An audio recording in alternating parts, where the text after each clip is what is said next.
আপনি কি জানেন আলো 1 সেকেন্ডে 3 লাখ কিলোমিটার দৌড়ায় না? 3 লাখ কিলোমিটার। মহাবিশ্ব যে আছে এটা প্রতি সেকেন্ডে 3 লাখ কিলোমিটারের চেয়ে বেশি বেগে, প্রতি সেকেন্ডে বেশি বেগে প্রসারিত হচ্ছে। মহাবিশ্বটা কত বড় এটার একটা ছোট্ট ধারণা দেয়, তাহলে আপনি বুঝতে পারবেন যে জিনিসটা কি। স্বর্ণ, রৌপ্য, ডায়মন্ড কিছু না, একটা ধারণা দেয়। সেটা কি? আমরা যে সোলার সিস্টেম আছে সেখানে পৃথিবী আছে না, পৃথিবীর চেয়ে 13 লক্ষ গুণ বড় হচ্ছে সূর্য। এটা একটা ছোট্ট অংশ। এটা থেকে আমাদের পৃথিবী থেকে সূর্যে যাইতে আমাদের 8 মিনিট 20 সেকেন্ড লাগবে আলো। আমরা যে গ্যালাক্সিতে আছি, শুনেন খুব ইম্পর্টেন্ট এই কথাটা, যেই মিল্কি ওয়েতে আছি, যেই ছায়াপথের মধ্যে আছি, আলোকে যদি এই পাশ থেকে এই পাশে, ধরেন যে আমি এই পাশ থেকে আপনাদের ওই পাশে যদি হেঁটে যাই, কতক্ষণ লাগবে? 2 মিনিট 1 মিনিট। আলো কিন্তু 1 সেকেন্ডে 3 লাখ কিলোমিটার যায়।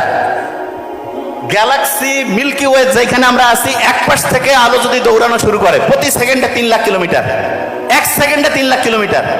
এইটার 1 মিনিট, এইটার 1 বছর, 1 বছরে যেটা হয় সেটা হচ্ছে 1 লাইট ইয়ার। আলো এরকম দৌড়াচ্ছে। 1 বছর গেল, 10 বছর গেল, 100 বছর গেল, 1000 বছর গেল, 10,000 বছর গেল, 1 লক্ষ বছর গেল। 1 লক্ষ বছর যখন যাবে তখন আলো এই পাশ থেকে ওই পাশে যাওয়া শেষ হবে। এইটা হচ্ছে আমাদের গ্যালাক্সি যেখানে আমরা থাকি। আচ্ছা, এইরকম গ্যালাক্সি, এইরকম ছায়াপথ মহাশূন্যে, মহাবিশ্বে কতগুলো হইতে পারে? আইডিয়া কত হইতে পারে?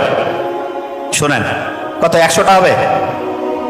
1000, 1 লাখ, 10 লাখ, 1 কোটি, 10 কোটি, 100